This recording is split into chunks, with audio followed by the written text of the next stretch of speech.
What's up guys? I can't believe that I've actually made it to 3 episodes. This is commitment right here. As you might have guessed, I'm not going to do these things weekly. However, I want to get personal with you guys. I want to share. Shit feels like we're on a date. Anyway, so let's get started and get straight into it. So in this episode I wanted to talk to you about something that's impacted my life over the last few years. So the things I'm going to discuss in this episode are quite personal to me. Not a lot of people know these things because this isn't an easy thing for me to talk about because I don't talk about it that often. But here I am talking about it and putting it on YouTube and Instagram and everything else. Fucking idiot. So there's no more suspense, and just to kind of get it out there, in early 2017 I was diagnosed with multiple sclerosis. I'm not going to try to say that all the way through this video. I'm not doing it. So I still struggle to say it.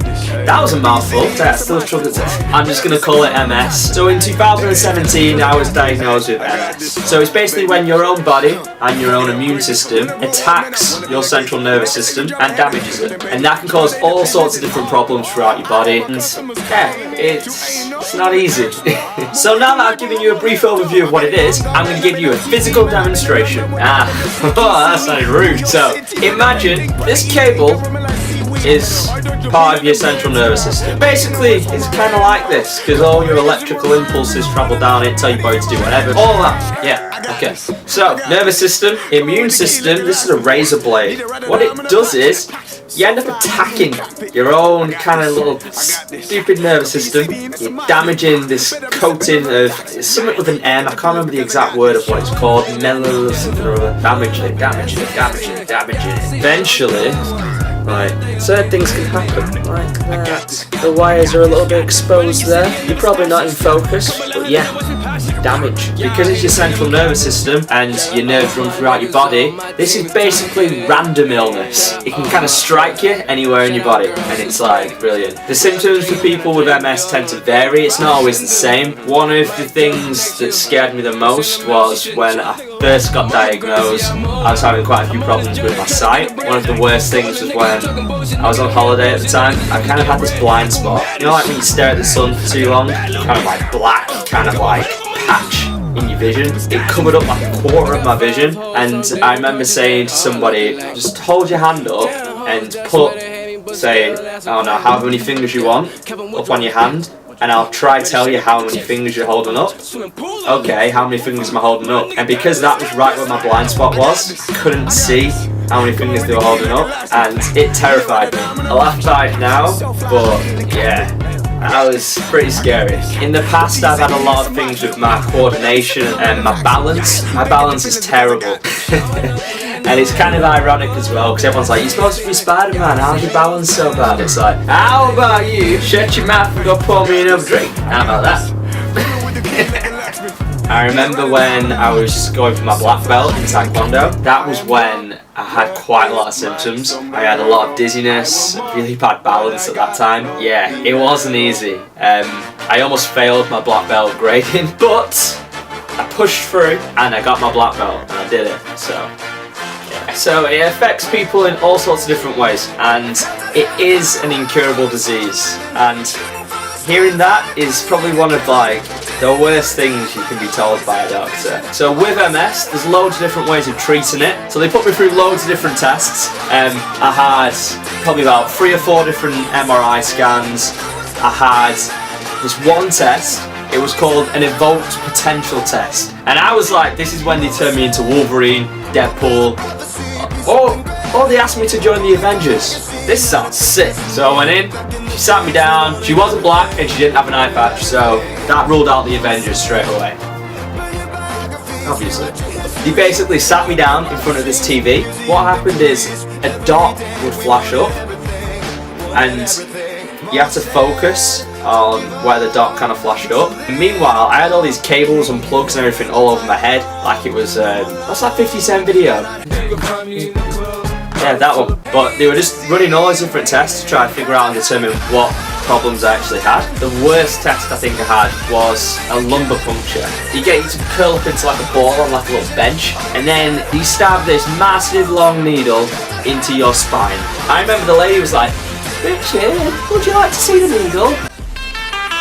Fuck out of here. Yeah. Absolutely not. You basically stab you in the spine, drain some spinal fluid out, then you test the fluid to see if it's okay. It's really weird actually. When the fluid comes out, it's this clear little liquid. It comes out of your spine. Very odd. Never thought I'd ever see my own spinal fluid, but I have. So I didn't begin treatment straight away when I got diagnosed. I remember I got a lot of information booklets and all these different things about all the different options. These information booklets were brilliant. Oh, you can take tablets, you can have injections, or you can have this. And this one was brilliant. It was like very effective at treating MS. And it's like, oh, hello. But could cause brain damage. I was like, my brain functions perfectly well. It's my nervous system. So I was like, not a chance. Not a chance.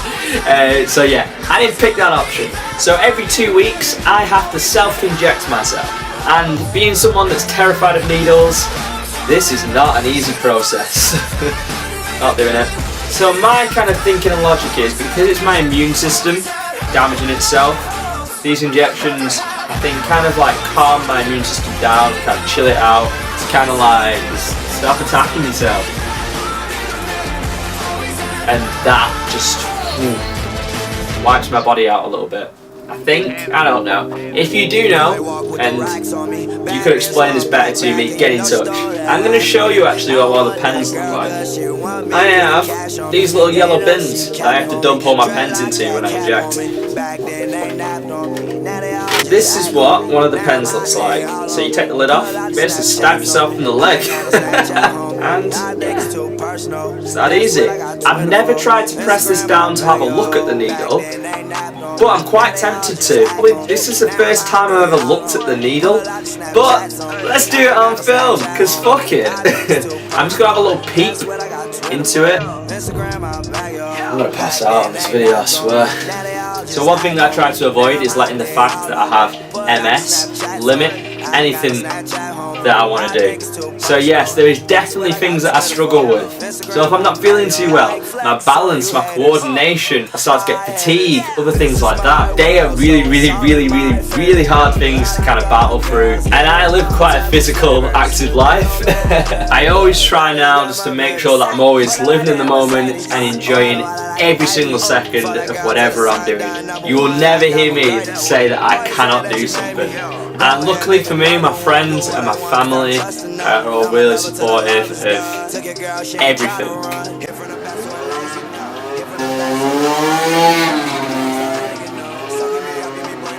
Getting real sick of that motorbike that keeps going up and down. I don't think it's even a motorbike, I think it's a moped. A little crotch rocket. So I would probably say most of the people that actually know me don't even know that I have MS. And I'm quite proud of that fact.